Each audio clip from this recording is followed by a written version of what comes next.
Hey, this week we review two movies that deal with journeys of discovery. Ooh, that's right. We'll be covering a journey of self-discovery in The Wrong Girls and a journey of, dinosaur discovery in Paw Patrol, the Dino movie. And for TV, we're back to covering two shows again. We'll be continuing our recaps of Silo with Season 3, Episode 7, titled Radio, and kicking off our discussions for the new HBO Max series, Lanterns, with the series premiere. Anyway, I guess it's time for us to take our weekly musical journey. Hit the music, because this is We should watch that episode 21. She can join the military and drink now. Oh, well, I think you only have to be 18 to join the military, but yeah. Yeah. Guys, our first movie is The Wrong Girls. It's the directorial debut of Dylan Meyer, who wrote the movie, and if the name sounds familiar, it's Kristen Stewart's wife. Stewart also produced it with Seth Rogen's Point Grey, and the cast is kind of ridiculous. We've got Kristen Stewart and Alia Shawkat leading things. Then we've got Seth Rogen, Lakeith Stanfield, Kumail Nanjiani, Tony Hale, Kate McKinnon, and Gina Davis. In the movie, Stewart plays Frankie, Shawkat plays Molly, two aimless stoner best friends who accidentally get their hands on an experimental drug. Ooh. And because this is a stoner comedy, well, of course they take it. And that gets them mixed up with some dangerous people who would very much like to get it back. So, Sush, what'd you think of this? Well, I found out about this movie from the trailer, which was a pretty easy sell since it seemed right up our alley. Yeah. Overall, the movie was presented as a lady stoner film. Hell yeah. But ironically, it actually seems to be doing a lot in the under 2-minute trailer. It does. Oh my God, yeah. We got what seems to be our best friend leads, Kristen Stewart, who is one of our favorite child and teen film franchise stars that ended up taking on really interesting roles. We actually have a list of those. And obviously, she starred opposite of another one of our favorites that's on that list, Robert Pattinson, both in Twilight, obviously. Yes. But Alia Shawkat, for me, she's one of those funny ladies I've often seen in cameos or guest starring in different TV shows, but never got around to actually seeing her in anything that she was a regular cast member on. You didn't watch Arrested Development? No, I didn't. What? Okay, yeah. Add on the list. But even from the trailer, I thought she had great chemistry with Stewart, along with one of your personal favorites, Lakeith Stanfield. Lakeith! He's in some wild outfit, doing some hand-to-hand combat and using weapons and shit. Yeah. I don't know. There's so much going on. Even with that said, I want to mention that the trailer did a good job throwing people's names up on the screen. So you didn't have to spend too much time trying to work it out as they're cutting through a montage of scenes. Did they do it because they knew they had too much going on in the trailer? Or was it because they knew their audience? Yeah, they're going to need both. Apps, yeah. I think the one moment, though, that definitely stuck in my memory was Seth Rogen and Kumail Nanjiani. Oh, my God, voicing the pet cats. Very cute cats, too. So, yeah, with how much we love weird, silly comedies, especially ones with a lot of cameos and crosses over into other genres like thrillers or action adventure, which are certainly characteristic of stoner comedies. And also having known to partake myself on occasion. Oh, really? I was really looking forward to seeing this. Yeah. Seeing the movie right out the gate, I was hit with so many design elements that kind of laid out what I was in for. Immediately, we get this complex cinematography with these hazy, out of focus shots. Yeah. Of the sparkly pink squid you catch a glimpse of in the trailer. And there's ethereal, vibesy music that pairs perfectly with what we're seeing. Even though those elements aren't constants throughout the film, they're definitely revisited several times as our lead characters get high on various substances and have some of the craziest experiences that aren't even due to them being high. Oh, yeah. They just invite it into their lives somehow. But design elements overall just contribute so much to helping the audience connect with the feelings and experiences they go through. Visually, I just love the way this movie looked, from the costumes to the sets and the crazy props, weed related and that. It was just super fun. I mean, I think I even clocked the use of the same font as Beavis and Butthead during the opening credits. Oh my God, I was wondering what that font was. Yeah, seriously, it's just one small example of how fun this movie was. Beyond the audiovisual aspect of the movie, I think the story was the other major aspect that led to it being really fun. And I'm not just talking about the actual plot. I honestly also think Dylan Meyer did a great job with how they told the story. We pretty much open the movie with a great example of this, an introduction of our lead characters that's completely void of any dialogue. If you caught the trailer, you see a tiny bit of it. It's when they're both coughing after taking rips off hookah tubes. But it goes on for a bit, actually, and it's kind of genius since it immediately not only establishes that these are lady stoners, like real lady stoners, not posers who just take a gummy, a few times a year at a festival or something. No. Also, they have a deep bond since they don't even have to exchange a single word to basically carry on an entire conversation. Revisiting the plot, I love that even though this certainly has all the hallmarks of a stoner comedy, typically involving some kind of ridiculous journey, possibly crossing over into another genre with leads that have a close family and or friend bond, and of course, some epic munchy type foods. Oh my God, yeah. It really invests into the formula with a level of quality that I haven't seen in a movie like this, maybe ever. Sure, maybe weed or other substances are usually the catalyst for all the wild and crazy shit happening in the movie. But there's no reason why some of these sequences needed to be as visually or sonically complex as they were. Yeah, really. Or why the humor stretches across so many different styles. Satire, dark humor, puns, and so much more. Or why that humor needs to be so detailed and seemingly ingrained into so many aspects of the movie.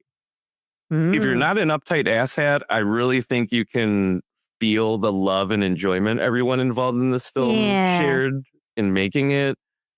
If this movie were a specific type of stoner, there's no doubt it'd be the kind that makes all the food or activity preparations before they or their friends get high, so they can just really live in the moment and enjoy. With this being a fun movie, I really think the cast was able to throw themselves into these roles, which were all pretty ridiculous characters. Oh my God, yeah. But since I burned so much time talking about the design and writing, I'll do what I usually do and just list my highlights. All right. Kristen Stewart and Aaliyah Shawkat, as I mentioned earlier, BFF leads, Frankie and Molly, undeniably central to so many of the funniest and craziest moments in this movie, but that was obviously expected. Still, you really do feel the depth of the bond these two share. Oh, yeah. I don't know if it's because this is the first time I think I've seen a lady stoner movie, but the bond between these two honestly felt a lot more magical than even some of the best stoner duos I've seen in film.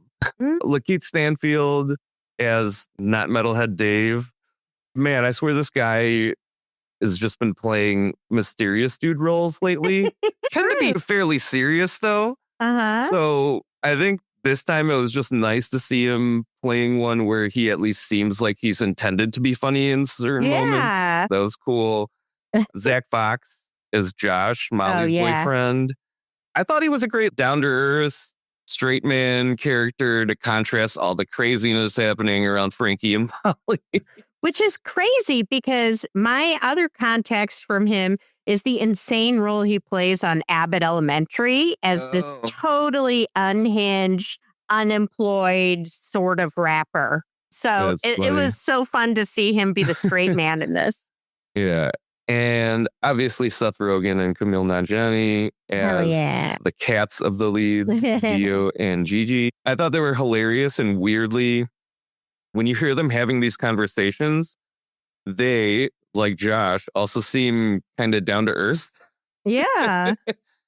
And last but not least, since I don't want to forget or miss any of them, all the actors that played the, if I remember correctly, Danish dudes in the clean white suits. Oh my God, yeah. Yeah. They, as a group, provide some of the most simple yet satisfying comedic moments in this movie. So if you see this, definitely keep an eye out for them. I don't know how you could miss them, though. It's very funny. So moving into my ratings, I gave this a 4 for enjoyment. Ooh. And a 3.5 for quality. Oh, okay. I know we've reviewed other stoner movies, or at least what I'd consider stoner adjacent movies. Mm-hmm. But honestly, this one was something special. Aww. Maybe it was because this is the first Lady Stoner movie I've personally experienced in a theater or ever, really. Maybe it was how cool it looked and sounded, or how fun, but also detailed and smart the plot and storytelling was. Perhaps the fantastic cast. I think it's safe to say there's probably at least a bit of each of those things that contributed to me enjoying this movie as much as I did. I honestly only gave it a 4 because things can get frantic and hard to follow, especially seeing this in a theater. And it was kind of easy to pick out several of the details that were sure to set up jokes later on in the movie. I also think that criticism affected my quality rating, which was half a point lower than enjoyment at 3.5. So that kind of quality rating for a stoner movie is definitely on the higher end of the spectrum. Yeah. Even though I won't name any specific movies, thought about it, and I definitely wouldn't put any stoner movie I've ever seen personally at a quality score higher than maybe a 4. So other than the predictability of some of the jokes, I didn't think there was too much wrong, though there were some moments where I think character development for those outside of our two leads was a bit lacking, since I remember wondering about motivations for some of the things that they do, which I can't really get into detail about because spoilers.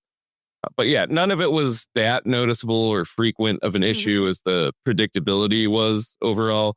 But it is a stoner film, and they did kind of lay out at least a pretty solid outline of the plot in the trailer. So yeah, maybe just don't do that next time. And I really hope there is a next time too, since I could really see this being a new stoner movie franchise. Oh, can they be the new Cheech and Chong, please? Yeah.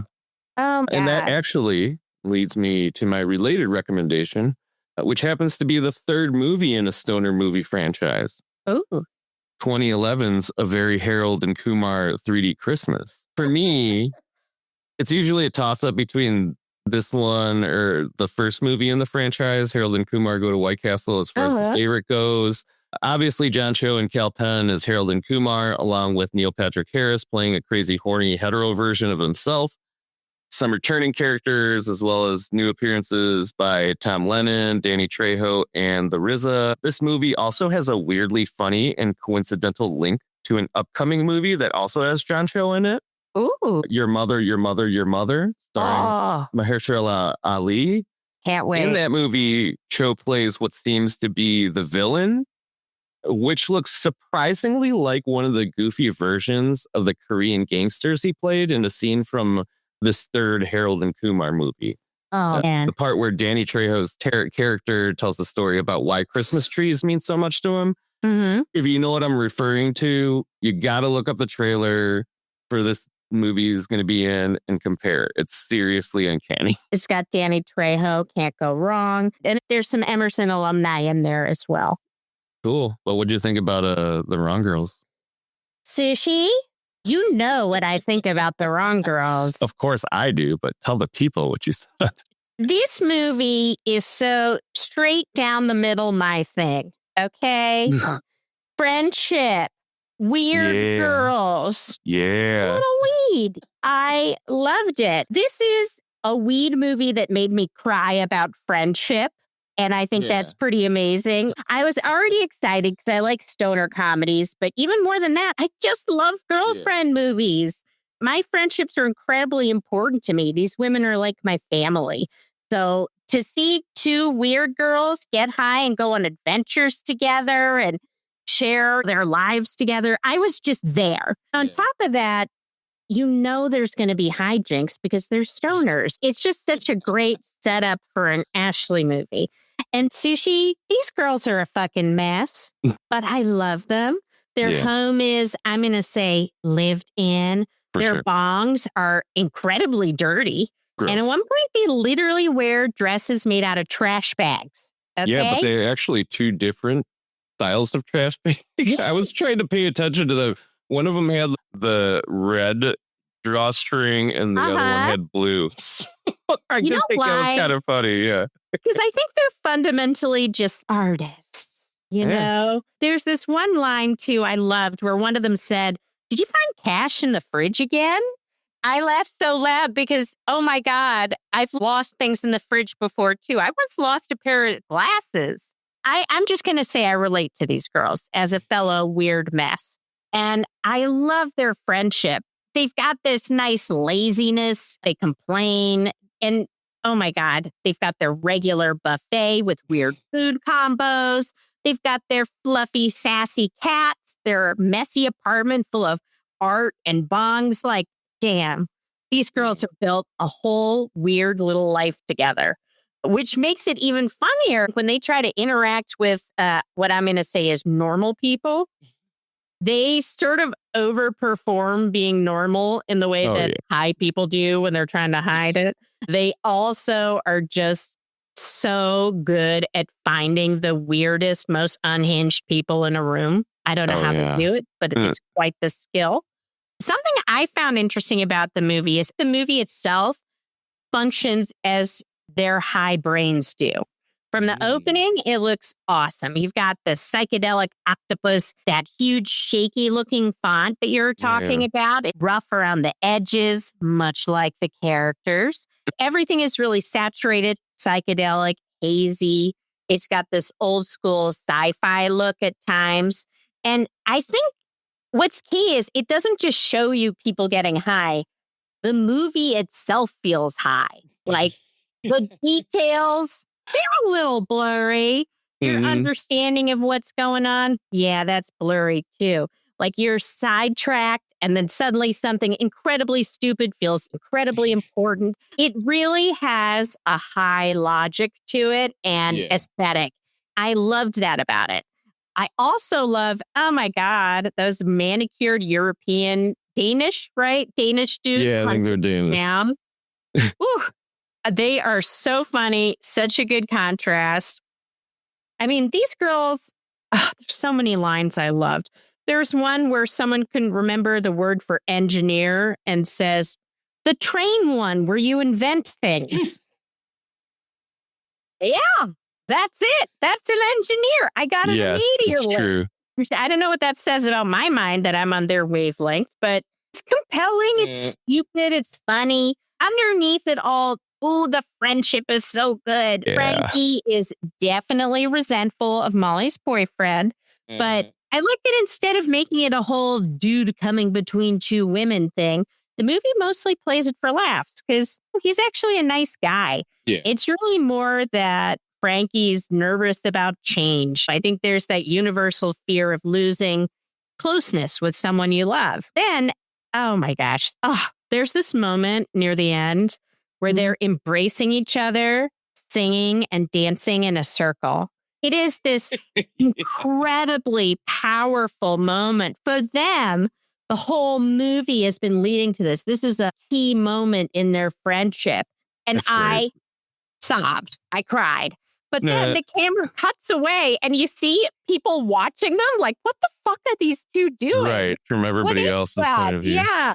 I was just like, you know what? That's friendship. Being in this little bubble with someone where you're connected in a way that makes no sense to anyone else. But to the two of you, you completely understand each other.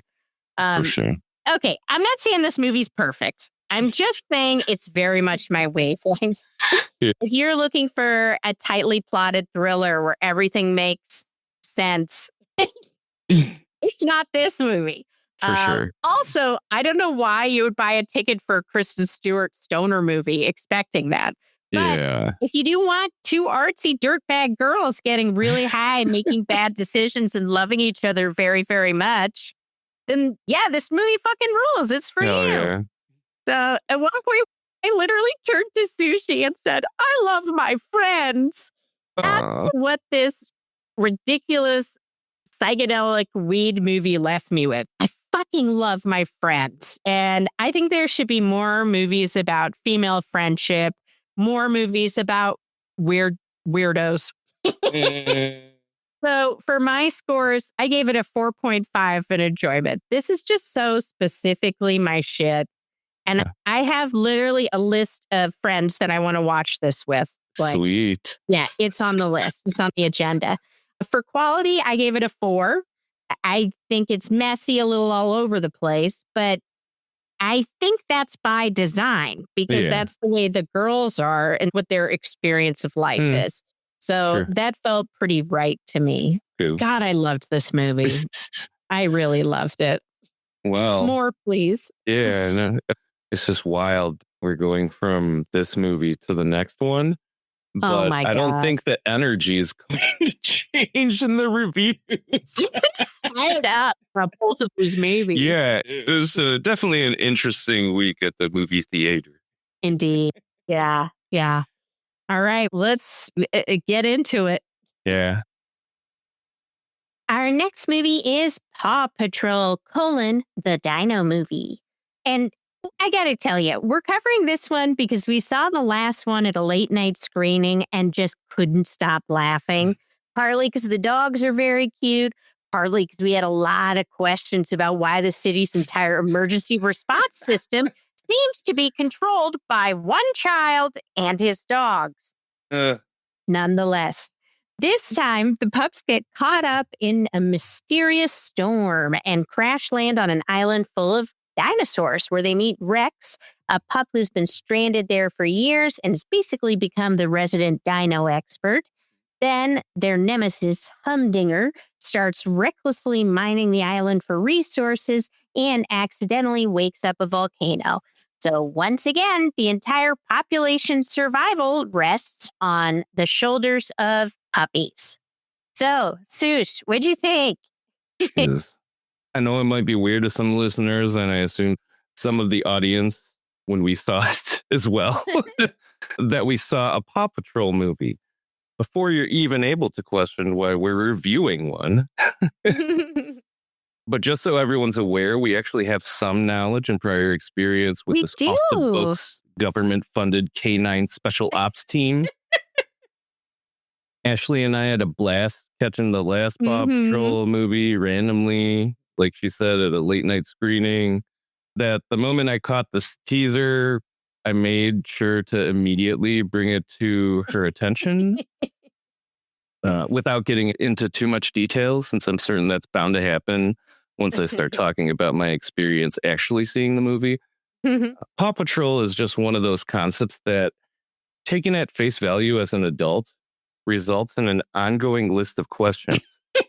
Even before we get to the fact that these dogs also talk and regularly deliver emergency services to their hometown residents. Yes, professionally. Yeah. The teaser for this movie was set up like a goddamn action franchise film. We got the Paw Patrol in a montage of action scenes and panoramic shots with them in their insanely technological yet sleekly designed vehicles.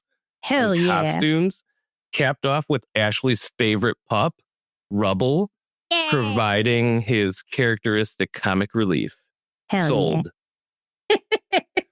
The full trailer basically shows a lot of the same footage from the teaser, but builds on that with moments of humor and charm, as well as a sampling of the new Backstreet Boys single Bottle Up that they recorded for the soundtrack.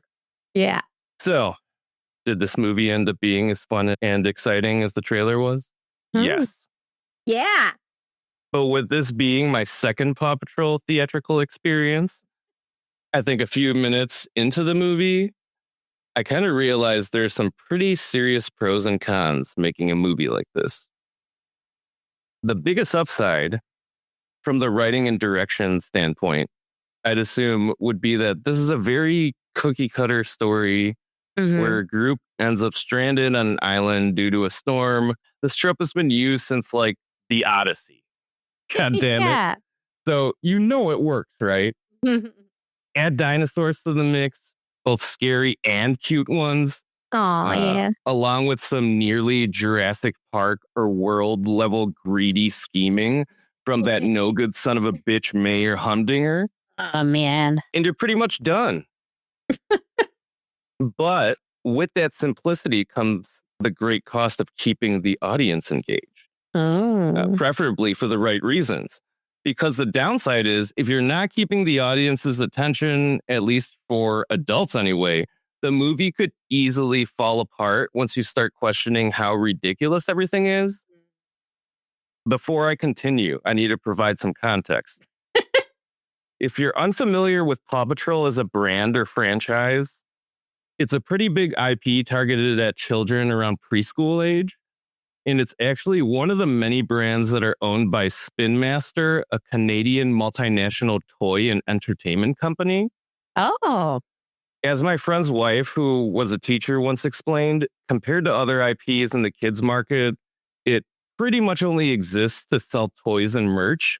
Yeah. It doesn't try to teach many lessons or provide any sort of reflection on real life like other kids' shows might try to do. So, following up with what I was saying before about the big challenge of keeping viewers' attention, I'm not at all saying that I go into movies where the main target audience is children. I was expecting something captivating or anything like that, because I really don't. But for an IP that doesn't seem to provide much value beyond how cool and fun it is to watch, I think it has considerably more heavy lifting to do in order to get a positive response, especially from adults, than something that's already trying to appeal to them as a secondary audience, or at least provide them with something they could see being valuable to children.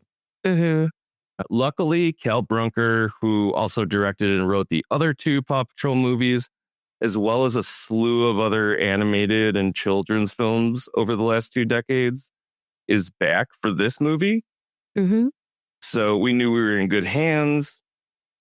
All that they really needed for this movie to be a success was to give this story that was constructed of classic literary and cinematic tropes the Paw Patrol treatment. And then give it some polish and just throw some money at it. And man, did they do that. The design of this movie, the way it looks and sounds, is honestly the 3D animation version of a big studio action movie. But then I realized I shouldn't be so surprised that a kids franchise was able to deliver such a great end product, since I came to the realization that, at least for millennials and generations before them, a lot of the franchises and IPs we grew up with as kids were really rooted in these heroes that perform rituals before heading off into battle and stuff like that. Those themes and concepts carried into the movies we watched, and now, as the generations likely most involved in creating children's entertainment, we've continued reworking them for different characters and evolving preferences among kids. Sure, I was aware I was watching an animated movie, but the animation looked amazing. And if I let myself forget that I was watching a movie about a team of talking cartoon rescue dogs, I could just enjoy it as a great dinosaur adventure movie alone. Nice. And when the look of the movie isn't keeping you entertained, there's always the score and soundtrack. I mean, these guys knew how to spend their money properly, getting the Backstreet Boys to put out a brand new song for this movie. And the vibe of it is just fun, and it works for the movie. Even though I think most people would agree that the mood of this movie is light and unserious, there's definitely some real care and attention put into the design. So the last part for me to cover before I give my ratings is obviously the voice cast. Lots of names from movies, TV, and other areas of entertainment.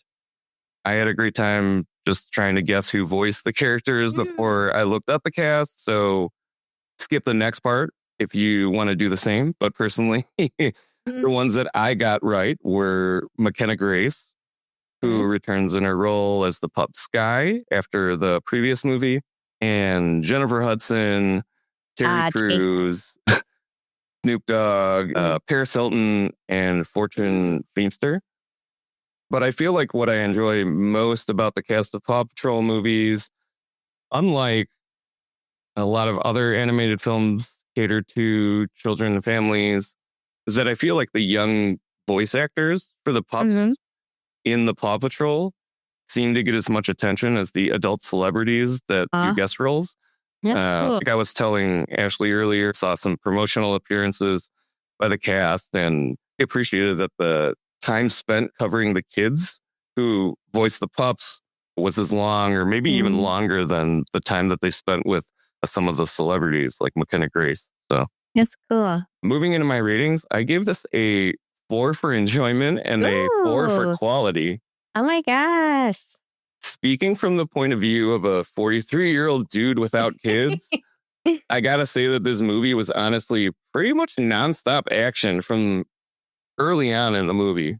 One of the most enjoyable aspects of our experience with the previous Paw Patrol movie, the Mighty movie, was having the opportunity to whisper questions and statements that only adults would have about a movie that deals with black budget canine task force. While that didn't end up happening as much during the new Paw Patrol movie, considering the fairly high enjoyment rating, the movie itself was definitely more exciting and engaging than the previous one. So even if my overall experience seeing this movie was arguably maybe a little bit lower than the last, I honestly just enjoyed this as a movie, like a film specifically, more than the previous one, since it just seemed to hold my attention better. As far as quality goes, there's no doubt this movie is pretty impressive, even as someone who isn't the target audience. Is the plot that original? Nah. But did the Paw Patrol branding and style treatment, overall quality of the animation, voice acting, score and soundtrack all make up for it? I'd say it probably did a bit more than that, since this movie did at least feel noticeably higher quality than the previous movie. Sure, part of the criticism over the last movie was how superhero fatigue probably wasn't helping it, given that that movie was basically the Paw Patrol superhero movie. I mean, they're talking dogs that provide emergency services, which in itself is arguably already superheroic. But in all seriousness, I do feel like that could have impacted critic response to the Paw Patrol Mighty movie. Regardless, there's no denying the everlasting appeal of dinosaurs. Oh, yeah. If you follow the popularity of superheroes over the years, looking at the big picture, interest comes and goes. I don't think you can quite say the same about dinosaurs. I remember being way into them as a kid. I don't think they've lost their appeal to children or shit, even adults. Besides, this movie isn't trying to make several dinosaur-based movies in succession, like a Jurassic Park or World. This is just one dino movie detour in the ongoing movie offerings from this kids' TV franchise. So, for my related recommendation, I'm sticking with another franchise that's, well, mostly targeted at children, though you could argue that if you consider how crazy the card game has been with some adults, the movie is Pokemon. Pikachu. Yes, of course. Yes.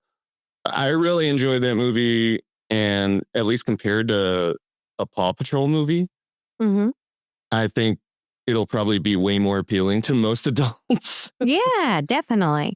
It's got Ryan Reynolds as the voice of Pikachu, Justice Smith, who I refer to as the non-Smith, Catherine Newton, and Bill Nighy. So, yeah, Paw Patrol. What did you think of the Dino movie? Oh my God. I had so much fun with this movie. I think probably my favorite part, honestly, was the Paw Patrol headcanon I was creating while watching it. Oh, Because hell at yeah. face value, this is a very cute, very entertaining movie for toddlers. But if you're an adult with a sense of whimsy, maybe you've had a cocktail or two, it's an incredibly fun thing to start thinking about how any of this would actually work. Yeah. Getting into the meat of the movie, why does it look so good? This is Paw Patrol. Right. You don't need to be doing all of this, but there is so much really beautiful detail and things like the fire and water. At one point, I genuinely wondered, does this water look better than in Moana? Yeah. The Paw Patrol movie made water look better than the live action Moana movie with a $250 million budget. Yo, Like, that's crazy. yeah. Mostly because I don't know if you've ever seen Paw Patrol, the cartoon, but it's definitely a few clicks down in quality compared to the movie. Yeah. But even with that said, it retains something. I feel like Moana, all the effort was put into one movie. Mhm. In Paw Patrol, man, they've had the TV show going, they've had 2 other movies, and they're still cranking. They're still working at this level of quality. It's pretty amazing. I really liked how detailed and almost realistic-y some of the backgrounds were. So detailed. And then in front of it, you've got these dogs that look just so cute and cuddly. You wouldn't think that combo would work, but it really does. And then the action is so good. Oh my Like, God, yeah. Oh my God. At the beginning, you've got this epic scene where Marshall, the fire dog, does this big jump onto a burning boat. Then later, someone literally does a Fast and Furious. One of the cars is driving up a collapsing bridge. It's Oh, my- incredible. I just put way more effort into this movie than I would expect for a movie that's essentially for preschoolers. But like I was saying earlier, a lot of the fun for me was just sort of being like, hey, what if this really happens, man? You know? They wash up on man. this island full of dinosaurs. And immediately I've got some questions. How has no one found this before? Is this a lost situation? Are they all dead? Is this a shared hallucination? Then we meet Rex, who's an adorable dog in a wheelchair who apparently lives here in this elaborate treehouse that he built for himself. It's Right. got platforms and walkways and a massive slide running down through the trees. This dog basically built himself a Dino Island compound. And Yeah. I'm sorry, but how'd he build any of this? He's a dog, man. He doesn't Not have just a that, posable. but it doesn't have full appendage use as It's a true. dog. Yeah. I'm just so curious. Did he And- like Flintstones this situation? Like get the dinosaurs to help? Well, okay. So my theory, the only way this can work for me is if first he somehow invented mechanical hands. Yeah, you need opposable thumbs, right? Yeah, you need some dexterity because Yeah. claws and teeth, that's not going to work if you're building a slide. Like, Mhm. how are you? Oh my God. So yeah, first he invents hands, then the wheelchair, then the treehouse, and that's how it goes. None of this is in the movie, but to me, it is the story of this movie. Oh my God. Once I started doing this, I couldn't stop. Paw Patrol has this massive boat, and I'm like, who's paying these guys? Ryder drives a big rig. Does Ryder have a license? Does he have a DOT license? Who's in control of Ryder? Where are his parents? Is there any adult overseeing this operation? Also, where is his moral compass coming from if he doesn't have any parents directing Oh, this? very Like, true. He it's could go crazy. bad so easily. Yeah. Oh my God. But yeah, I also love thinking about the adults who write these movies. What is the line between, yeah, kids will buy that, and no, they won't? Because with how much insane stuff happens, it's just funny to imagine what's on the cutting room floor.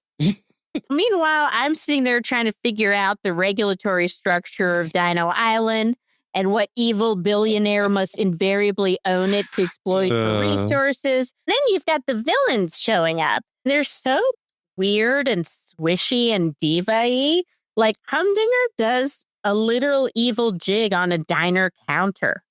And he's got these adorable cats. And one of the other villains is a demolition expert who really, really likes explosives. So then in my head, I'm like, oh man, this guy is a cold-blooded killer out here, blowing people up left and right.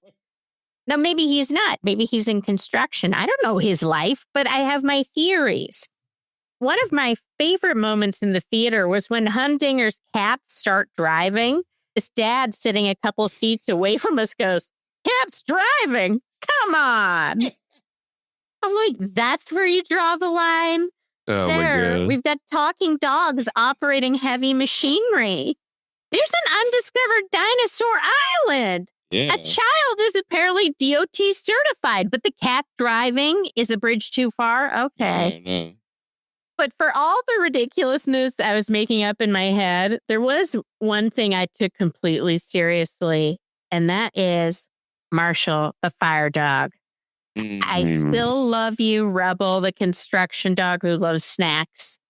But Marshall has this whole thing in the movie, which is basically he's clumsy. He's like, oh, that's what always happens. I fall down, I get back up, I say, I'm okay. And then everyone cheers and is happy. Like, damn. On the one hand, he's happy that people seem to enjoy his clumsiness. But on the other hand, isn't it messed up that people enjoy his clumsiness? And oh my God, that's me. Oh, no. One time in high school, I went to sit down at my desk and I completely missed the chair landing on the ground. Everyone was laughing because they thought I was doing a comedy bit, but I wasn't. I'm just clumsy. And I was sitting there with a sore ass trying to be a good sport. Yeah, you ain't got depth perception. I don't, man. I do not. But yeah, I found this fire dog deeply relatable. And we heard the Paw Patrol described, as you were saying, the only children's show with no educational value. And, yeah. But I will say, I really enjoyed this movie. Marshall's whole story is about resilience. There's friendship, heroism, teamwork. It's not teaching the kids about how infrastructure works like I would prefer, but there's some qualities there. If nothing else, it definitely teaches kids, hey, if you're not good at any of those things, the least you can do is give people something cool to look at, right? Yeah, man. Absolutely. Yeah, that. Do cool stuff, man. Entertain. Yeah. Would I tell an adult to see this? No. God, no. But I do think there's some joy in taking a stupid movie at face value. I mean, stupid's even underselling it. I think this movie has some real heart and it's just enormously entertaining. If you've got a little imagination and you're willing to spend 90 minutes inventing an elaborate backstory for a dog with no thumbs, this is a good movie for that. So, yeah. So for my ratings, Sush, I also gave it a double 4. Ooh. 4 for enjoyment, 4 for quality. Wow, I was just quality entertainment. Yeah, I just felt good about how much work was put into it. Yeah, man. And just sort of going above and beyond what they needed to. This is the third, fourth movie in a franchise based on a TV show for kids. Yeah, based on a dog military. Yeah. Man. But I would love some answers. Is there non-creepy fan fiction, like people just trying to figure out the logistics? Yeah, there's definitely non-creepy fan fiction. And you know what? We can definitely write it if it's Paw Patrol. Write a city. We're going to start figuring out I'm going to write gritty Paw Patrol. I don't know if you know this, but comics sometimes have alternate labels for their edgier material. Oh. So DC had DC Black. And Marvel had Marvel Knights.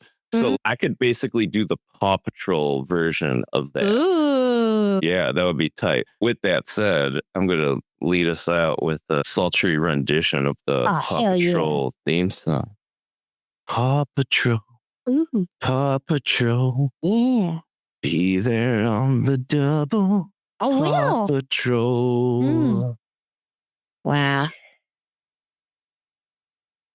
Paw Patrol. The Dino movie.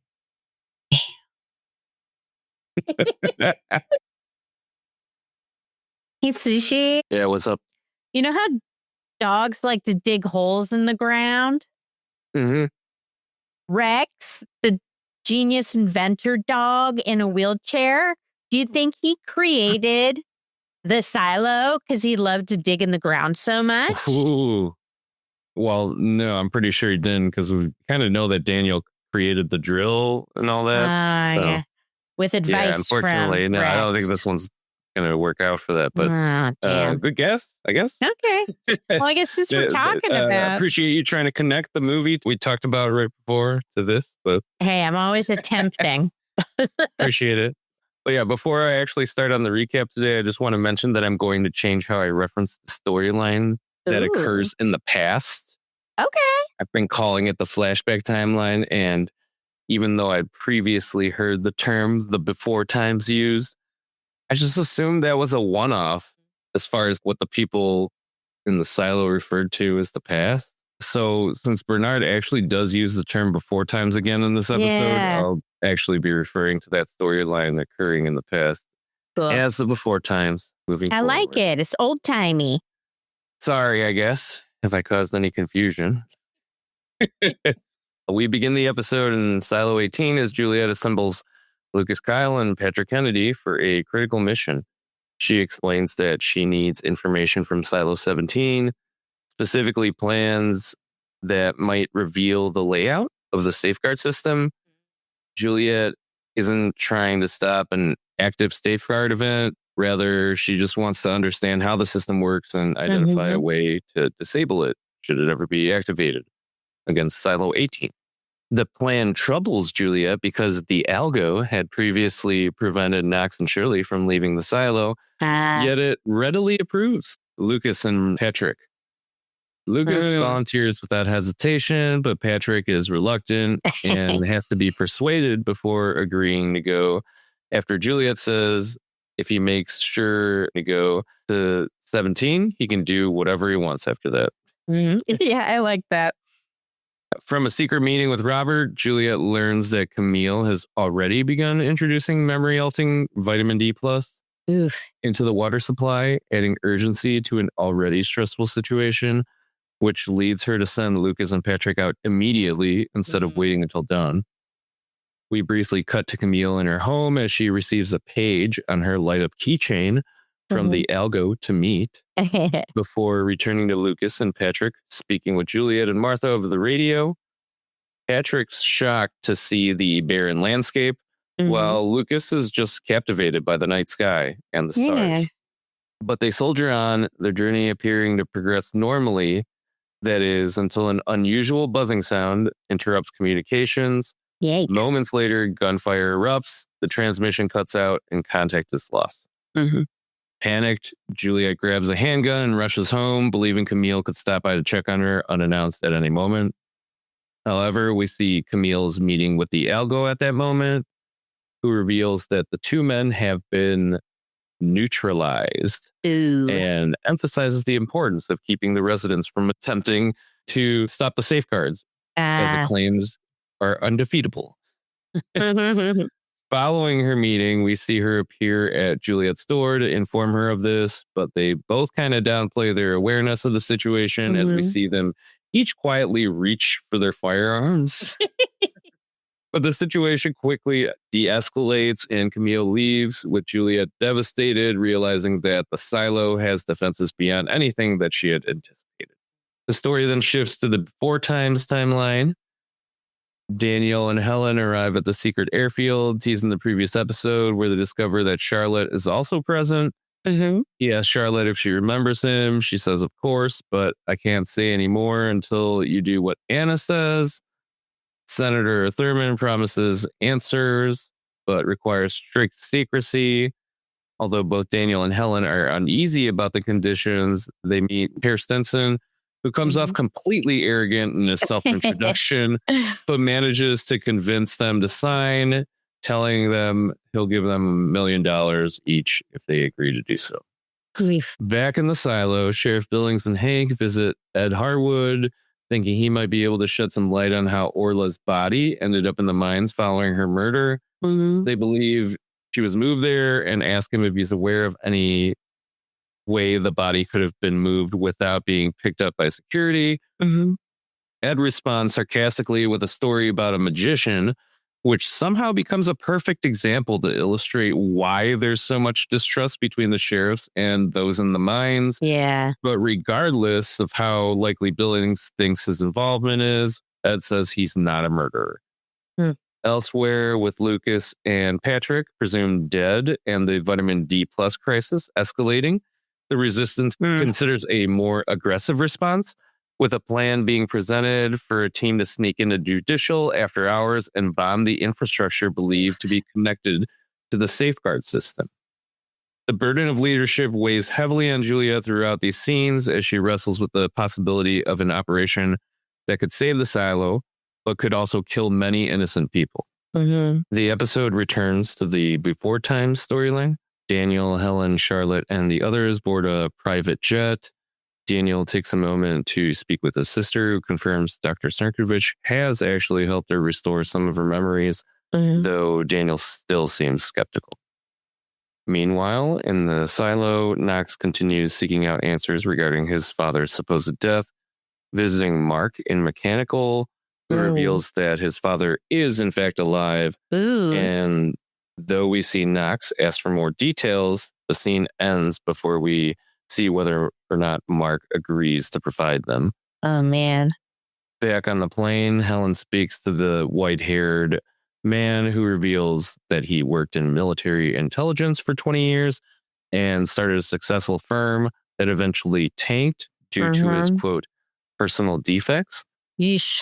He seems grateful to Thurman, though, as she hired him as her driver after those tough times, but eventually he was entrusted to provide security for her and her daughter. We then cut back to Juliet in the silo, dealing with increasing concerns that widespread memory loss could erase everything that the rebellion has learned. However, in response, Bernard has arranged for Gloria Hildebrandt to meet with her, providing important insight into the effects of memory suppression and the dangers of repeating mistakes from the past. Yeah. Her perspective helps Juliet appreciate the scale of the threat facing the silo. Returning to the before time storyline, Charlotte and Thurman's daughter, Anna, seem to have a flirtatious exchange. Yeah. Daniel catches up with Dr. Snarkovich, who explains how personal tragedy drew him into memory manipulation research, hinting at the origins of the technology later used inside the silos.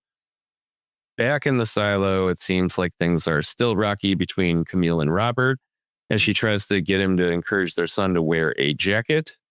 However, it actually ends up presenting the perfect opportunity, as one of the resistance appears at his door soon after, asking for passes into Judicial, and he eventually has them drop off another jacket for his son at school in exchange for his, where Robert ends up hiding the requested passes. We cut back briefly to the before times, where the group's plane lands for the final leg of their trip, as they head for helicopters that will take them to their mysterious destination, with Pear and Thurman providing Helen and Daniel respectively with some details on the site they're about to arrive at. In the final silo scene of the episode, the resistance continues with their plan to get into and bomb Judicial. However, as soon as the team enters and places the explosives, the apparent deaths of Lucas and Patrick are suddenly called into question as Patrick gets back into touch with Martha over the radio, reporting that he's reached Silo 17 and the children are alive. Oh my gosh. The unexpected message gives Juliet new hope and causes the resistance to halt its most drastic plans. However, Lucas's fate seems to remain uncertain. Meanwhile, Camille brings Robert into judicial seclusion, revealing that she has Amy chained up in there and is well aware that he hasn't stopped helping the resistance. Oh, man. Questioning his audacity to involve their son in their dealings, she threatens to kill Amy. Finally, closing out with a scene from the Before Time storyline, the helicopters bring them to a massive construction site dominated by enormous drills boring deep into the earth.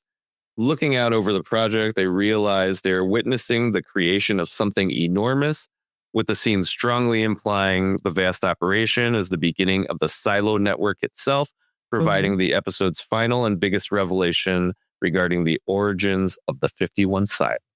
Oh, man. Yeah. So what'd you think about this episode? Well, okay. I liked the episode, but also found it kind of overwhelming. Yeah. I definitely felt that. It was crazy. There was so much information coming at you that I had to stop and rewind a few times because I was like, wait a minute, what exactly are we doing? What are we blowing up? Who dies if we blow it up? Who dies if we don't blow it up? Now, granted, I'm also taking notes, which a normal person watching TV isn't doing. But even on rewatch, I felt like I didn't have enough time to process one revelation before getting another. Probably the most horrifying detail in the episode is that decision that Juliet has to make between allowing the vitamin D plus to continue or bombing Judicial. They basically have two options and both potentially end with a shitload of people dying. That would be terrifying for anyone, but especially Juliet, because these people, they don't have history in the silo. We make decisions based on our own experience and everything we've learned about what's happened before us. Juliet's society has been intentionally deprived of that. And now she's being asked to make this life or death decision without one of the basic tools we use to make decisions. Right. Like, damn, that was crazy to me. Yeah. And the mission diary makes the alternative seem so much worse. My jaw actually dropped when they said that people living in the past forgot to eat. Oh, damn. That is so depressing. But it's also an effective way of showing how when you fuck with people's memories, things don't go according to plan. Your brain's not like a cabinet where you can pull out rebellion and then leave how to stay alive. So that was insane to me. And Bernard's obviously using it to push Juliet towards a decision. He seems to be wanting the common good, but there is a part of me that feels suspicious of him still. Meanwhile, Camille is fully losing it.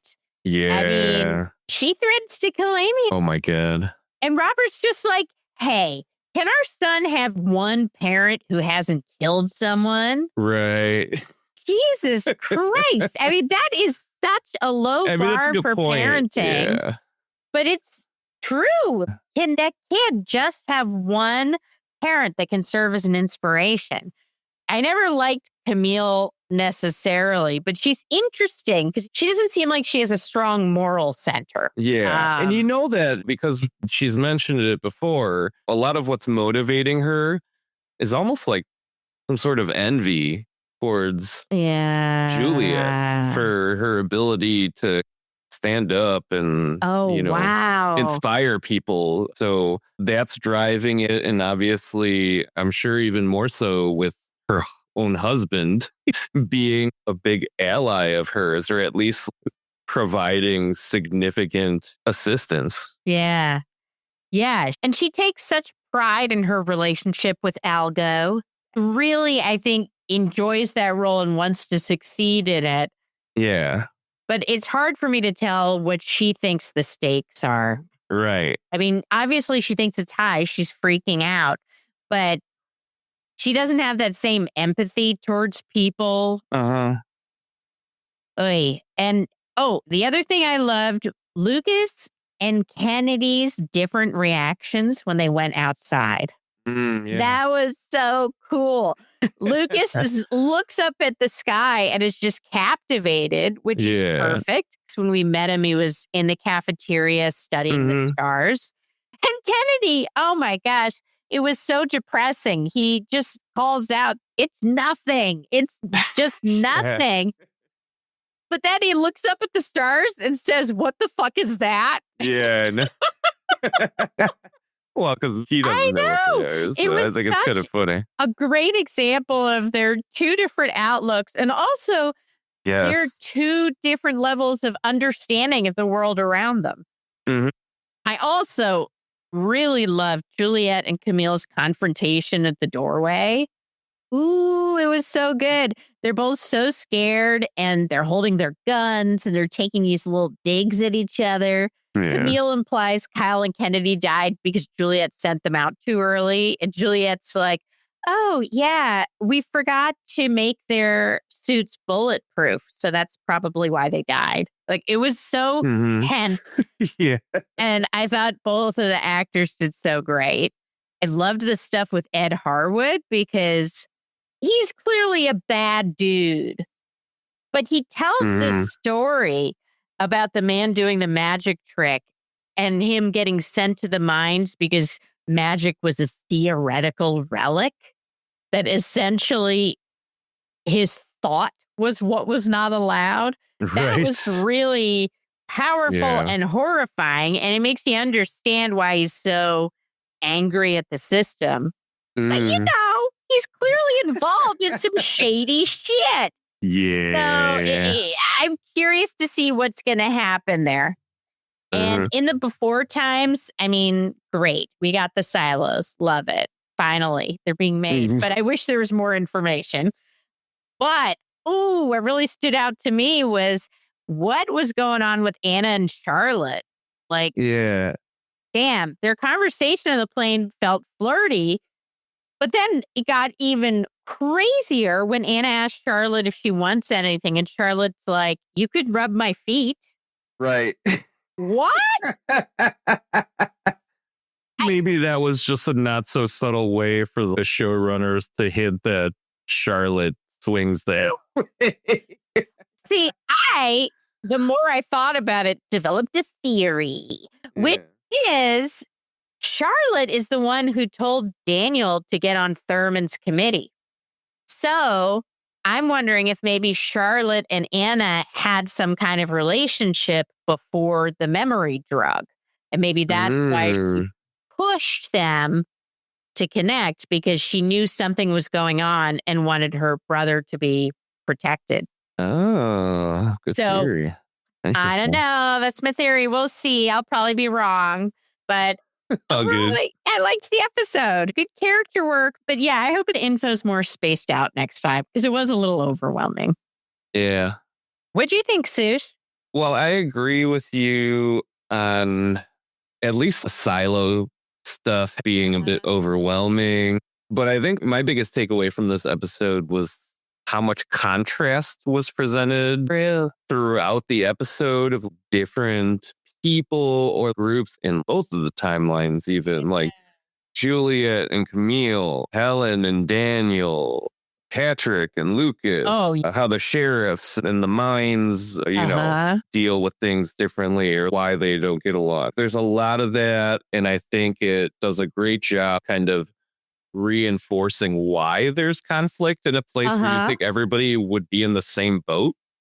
Because even in the before times storyline, we started off obviously with Daniel and Helen having similar goals.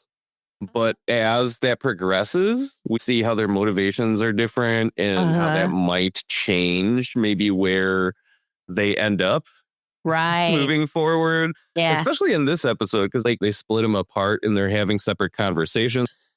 But Daniel seems much more cautious and definitely wants to learn more about what's going on before he commits to something. Even though he knows he can't speak about the situation regardless, or at least for a good amount of time. But for Helen, it's something completely different.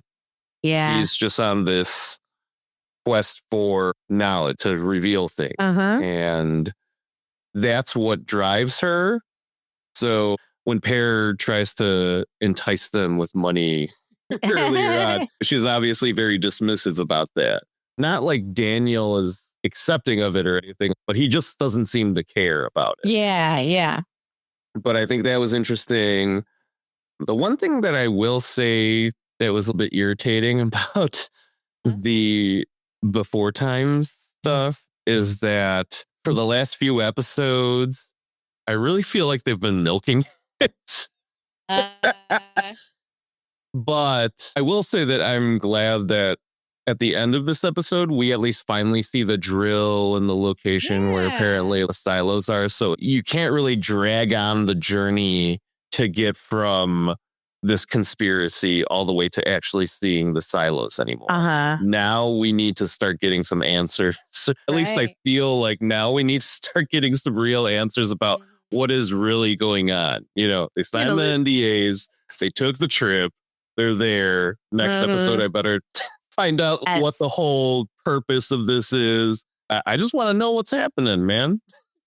Well, I think there was a part in this episode where Daniel asks Thurman, how long until I know what's happening? She's like, we'll get there, then you'll know. So hopefully it's the same for the audience. Things. But yeah, other than that, feeling the showrunners were kind of milking it for the last couple episodes. I was fine. I liked how there was a little bit more character development or filling in some backstory for some of the characters. And obviously going back to the silo timeline, very stressful. I definitely had to go back and watch this episode. Actually, I think I ended up watching it maybe 3 times. Oh, man. Because of how quick the pace was and how much was going on. Especially once you get towards the end when they're dealing with all the bombing stuff going on. Because I think on my initial watch, I didn't even catch that Patrick actually radioed them back. And I really didn't understand that. I had to go back and kind of rewatch it to get it fully. I got to tell you, I just figured it out when you explained it. That's kind of funny. I didn't realize. It was really tough because of everything that was going on. There definitely was a lot of information, but I think if you're one of those viewers who doesn't mind going back and rewatching some episodes of shows that you enjoy, or listening to us tell you about it. Yeah, this is definitely one of those where I think it's worth it because there's so much, not just as far as actual events happening on the show, but there's also so much being provided, really cementing the personalities of these characters because of the contrast that's really evident throughout this episode. So yeah, overall, great. Obviously, shit is getting crazy. One thing I will say is that I really feel like Camille is a little too overconfident about her trust in the algo. Or just believing it, because obviously, you know, that it lied to her about Patrick and Lucas. So yeah, we'll see how that turns out. That kind of goes back to my theory that maybe it isn't an AI. Maybe it is just some kind of voice that's delivers messaging from a think tank type thing. Whoa. Okay, wow. Because it just seems strange that it feels the need to relieve people's anxiety. So I feel like, sure, we can say that AI is advanced enough to do stuff like that, but it's a little strange given that it clearly isn't all powerful, or else it really would have taken care of the situation, but needs to be manipulative for some reason. So I just want to get to the core of why that is, whether or not that is because it's a weird computer that just, I guess, without continuing progression in technology, maybe just doesn't operate the same way that we would assume. But I don't know. It just seems strange that it doesn't quite act in a way that you would think artificial intelligence or even a machine would. So yeah, really interesting. Looking forward to it. Glad we're getting to a point where we can stop setups of more things to happen. Because we're getting into the last 3 episodes of the season. So I think so. Show me some stuff, man. Show me some silo stuff. Show me the silo stuff. Show me the silo secrets. You know what else you can show me? A lantern. Oh, well, let me light the way. Oh, to our next recap. Yeah. So, we're back to 2 shows again. There's a lot of work this week, especially with that crazy ass Silo episode, let me tell you. So it's taking a little getting used to again, but it was behind cool, the man. scenes information. Yeah, I'm just glad that Lanterns was not as crazy. So let me get right into that. We kick off the series premiere in 1996. Shortly after Green Lantern, Hal Jordan has become a public superhero. During a 60 Minutes interview, Hal explains his background, how he became a Green Lantern, and the philosophy behind the Intergalactic Green Lantern Corps. Mm-hmm. Among the viewers is a young Jon Stewart who watches the broadcast with fascination. Hal discusses fear during the interview, saying that after losing his father as a child, he no longer feared anything. John's father arrives home and catches him watching the interview. Taking John outside, he conducts a shocking test of courage, placing an apple on John's head, asking if he's afraid. When John answers no, his father shoots the apple off his head. Jesus, call CPS. Yeah, the incident establishes John's remarkable ability to remain calm in the face of danger. The story skips ahead to 2016. John, now an adult, has been selected by the Guardians as a Green Lantern in training under Earth's current Green Lantern, Hal Jordan. Their relationship is uneasy, with Hal frequently testing his trainee and pushing his limits. During a drive, Hal abruptly exits the moving car, leaving only his Green Lantern ring for John to handle the situation on his own as the car heads off a cliff, turning what seems like a routine trip into another lesson about responsibility and confidence. John deals with the unconventional training exercise, and soon after catching up with Hal, information reaches the pair about a strange incident in Rushville, Nebraska. A mysterious event involving multiple deaths has occurred near a local football field. Hal believes something unusual is involved and heads to investigate, using the ring to take flight immediately, but leaving John to, again, find his own way there.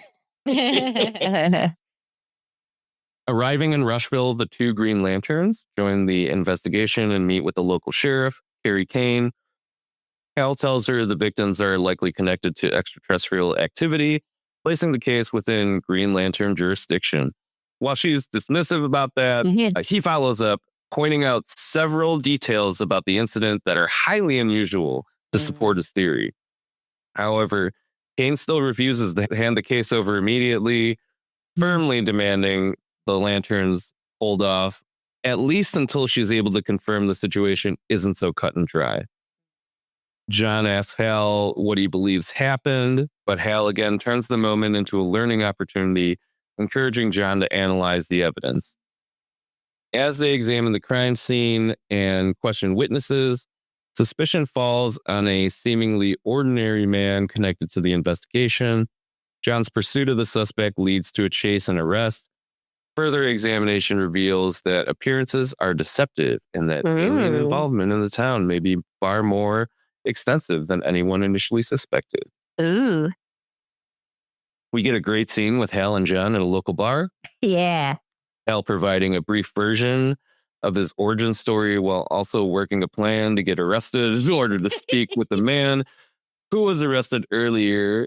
And as he's dealing with that, John strikes up a conversation with a woman at the bar, which provides an opportunity for us to hear his backstory. Though Hal and John disagree on methods, through the progression of the story, we see them slowly begin working together as partners rather than simply mentor and student. The investigation continues throughout the episode, including some amusing stereotypically small town interactions between the Lanterns and various residents of Rushville, eventually leading to an invitation from Hal's lawyer, who also happens to be Carrie's husband, his family's ranch. When the lanterns arrive at the ranch, we see a secure compound. Oh, man. Very secure, in fact, given what looks like a militia training on the grounds as they head towards the house. That suggests some pretty scary secret activities are likely taking place beneath the town's quiet exterior.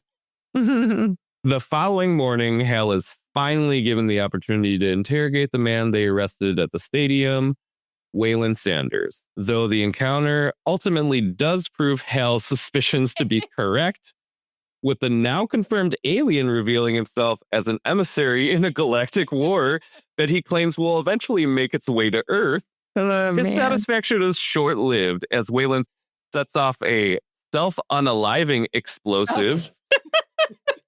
Luckily, Hal is able to create a dome construct using his ring to contain the actual explosion, though we can see the impact felt across the entire small town. Oh, man. Just when the mystery seems to be gaining momentum, the episode delivers its biggest shock. The story abruptly jumps ahead to 2026. In the snowy future timeline, Jon Stewart is called to examine the apparent corpse of Hal Jordan, who has been found dead with a gunshot wound. Even more troubling, Hal's Green Lantern ring is missing. The revelation completely changes the context of everything that came before and sets up the central mystery of the season. Ashley, what'd you think about Lanterns pilot? I loved it.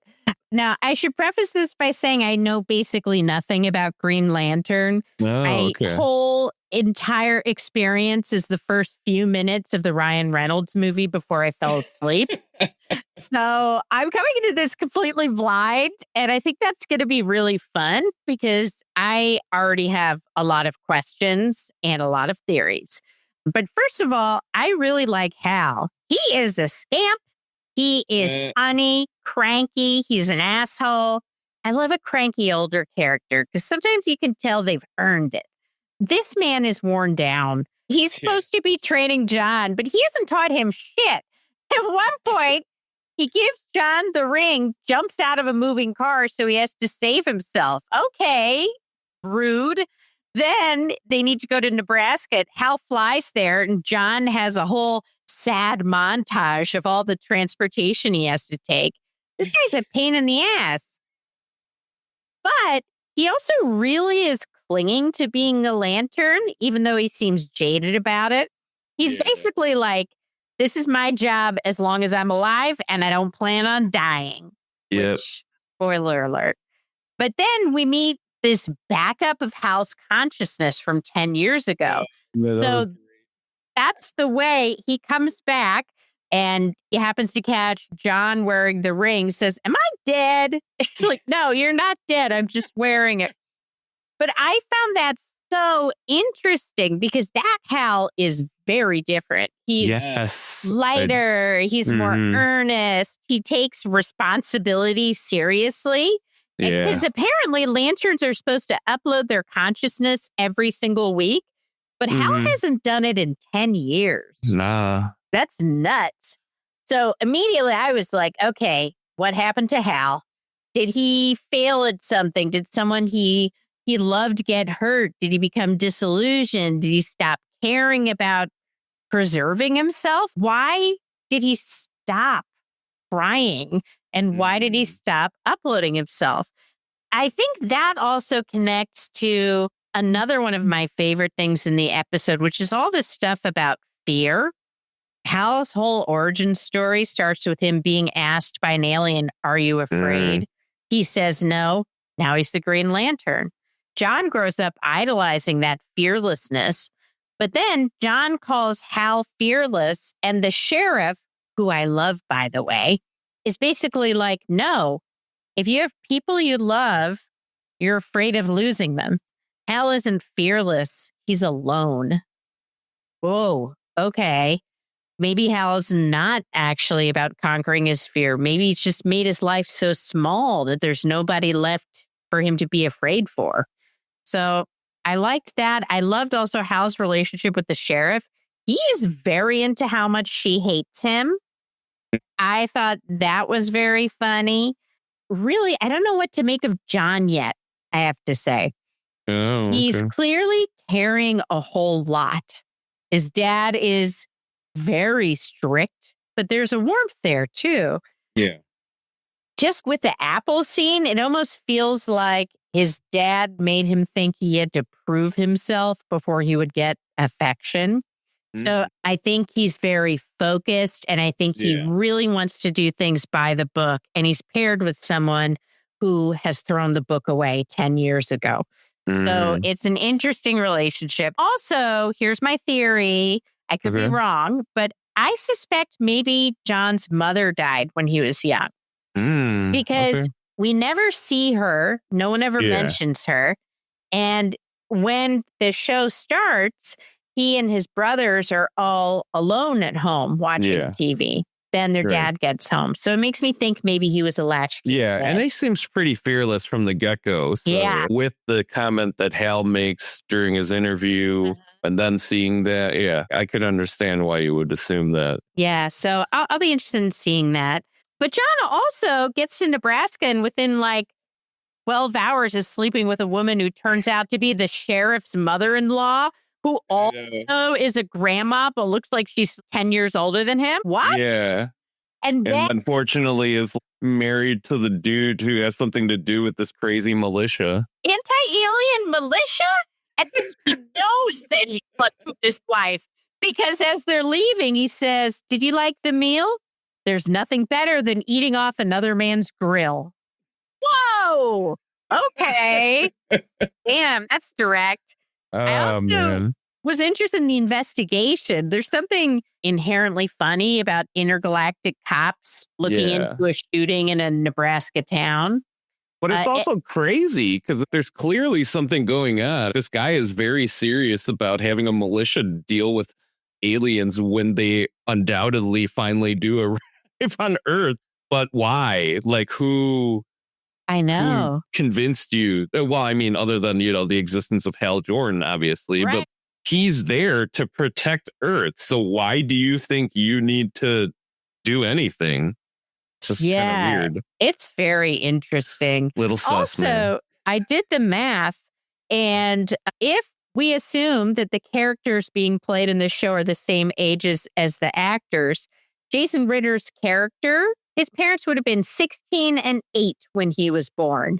Oh. So there's definitely something weird going on about how young they are. So might be, yeah. I'm interested in that. There was just so much I can't wait to find out. But yeah, so my theories before I stop. John's mom died when he was young. Something traumatic happened to Hal, and that's why he stopped uploading his consciousness. I think maybe Billy's parents are aliens. I know that the dad has an anti-alien militia, but he looks very young.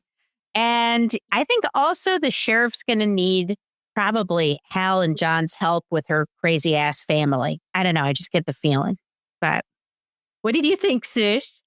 Well, being somebody who read the comics and is primarily familiar with Hal Jordan and maybe Kyle Rayner, the Green Lanterns that I actually read comics that had them in them, I find this characterization of Hal to be really interesting. Oh. Because there's some great stories involving him that definitely lean more into the mystery detective side of things.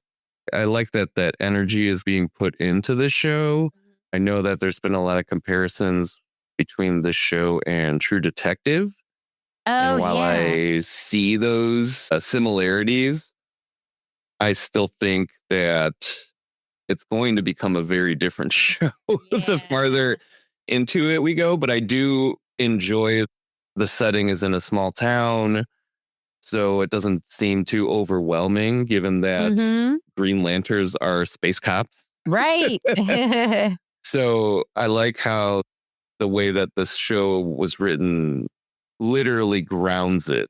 Uh-huh. I appreciate that. It's an interesting contrast having these two guys work together and also explaining this relationship that they have wherein that John's being trained as Hal's successor, but he really only succeeds Hal if Hal dies. Yeah, that's rough. I don't believe that is something that existed in the comics. Oh, interesting. Because I clearly remember that there were times where basically the Guardians were just like, we got to choose another Lantern. This is the guy that we're going to choose, kind of thing. Yeah. So I know that that isn't the typical way that it's been handled in the past in the comics. So I do think that's kind of interesting. It adds another layer to things. And yeah, it really does beg some interesting questions. Yeah. One of which the lady that he has a conversation with at the bar brings up, which is like, so you're literally just backup. And he's like, I'm just patient. Oh my Whatever that's gosh. supposed to mean. I do find it really amusing that we're initially presented with both of these lanterns, Al being the one that's very obviously reckless. We don't know how he got there. Obviously, some disconnect between who he was on that 60 Minutes interview to who he is by the time we see him in 2016 on the show. I guarantee that's part of what we're going to deal with this season. So I do look forward to finding out what the hell happened. But I also find it interesting that John is presented as a straight man for most of the pilot. Oh, yeah. But the further into it you go, the more you realize that he's probably just as messy as the rest of the people there. Yeah. He just thinks he hides it better, but he doesn't. Like the whole scene with him at the farm and it being slowly revealed that he slept with the dude's wife was killing me. Because initially, he doesn't even realize that yet. I was just like, oh, right. This dude is being pretty aggressive towards him. They didn't reveal it at that point. Right. So I did think it was just amusing, but then obviously knowing that and then doing the rewatch for the recap. It's so crazy. It's so funny to watch him just hack at ribs after telling him that he got him tofu steaks. And then John kind of being like, oh, that's really nice of you. But you see him just hacking at me. Like there's something going on. You obviously don't understand it the first time you see it, but going back and see oh my God, second time, you're like, oh man. Yeah, this guy is just trying to keep it under wraps while he has this person over. I love that we don't dare end a show with Green Lanterns without involving space. Ooh, yeah. You know? I just really appreciate that they didn't really treat it like DC's version of True Detective and not to give us any space stuff. Literally, the dude is confirmed alien, tries to blow himself up following an interrogation because he's involved in this war. So, yeah, it's wild. Right out the gate, we got all this stuff set up. And what's even better is we get this 10-year time jump. Yeah. Where all we're being shown is Hal is dead. I know. That's how we start out the episode. Come on, man. I didn't even look into how many episodes this season's supposed to be. Okay. So we're looking at 8 episodes. Yeah. They're hitting the ground running. We're really giving a lot of space for things to happen. That 10-year window, I just expect to be wild. Yeah, I'm looking forward to it. I love the look of everything. I do really like that it does have that true detective, gritty feel to it, or look a small town, rough around the edges kind of thing. It's not bleak though, like that. Yeah, it's not bleak. Base stuff, it spices it up a little bit. True Detective can be very somber and depressing. Especially in some of those seasons where some really mean-spirited awful stuff happened. Yeah. But this show, I like how the space aspect of it really doesn't allow it to get too dark. Right. Or at least I hope that's the case. And if they do, it'll be like space dark because I'm aware that they do have somebody casted for Sinestro for this. Oh, okay. Show, so I expect that we'll at least get an introduction to him and being one of Hal's biggest rivals, but also one of his early mentors. I think that'll be a real interesting relationship to again have on the screen. I know it's been presented a few times, but with how different the show has already felt in the pilot, I'm just really looking forward to how they integrate all the comic book stuff into it. Hell yeah. And I think I'm going to watch the Ryan Reynolds movie to fall asleep tonight. I gotta recommend it. It's one of my top sleepy streamies. So, yeah. Cool. But looking forward to next week. Oh, yeah. Ashley! What are we watching? No. You scared me with your loudness. Okay, so now that I've composed myself, next we're going to be watching the movies Mutiny. We're going to be out of composure after that movie. It's just Jason Statham beating dudes mercilessly on a boat. Yeah. This is another blue collar hero thing, I have a feeling. Yeah. And we will have a special announcement next week related to that movie. Oh, yeah. That's true. We'll also be watching Spa Weekend. Yeah. AKA the White Girls Trip. I don't think they're all white, but near. It's a White Girls Trip with their one black friend. Oh, just one. Okay. I think so. Oh, okay. Yeah, for TV, we'll be checking out season 3, episode 8 of Silo and the second episode of the first season of Lanterns. Yay! Well, thank you so much for listening, guys. You are awesome. Thank you for spending time with us. Yep. And make sure to subscribe, rate, and review positively. Oh, my God. As I want to say, because Paw Patrol. But also, I'm positive that team is secretly funded by one or more state governments. If it's Elon Musk, I'm going to lose it. Other than that, make sure to follow us on social media, TikTok, Instagram, Facebook, and we will catch you guys next week. Yay. Bye, guys. Have a good one. Take it easy. Friendships touch. Movies and delights will share so much. Let's enjoy this.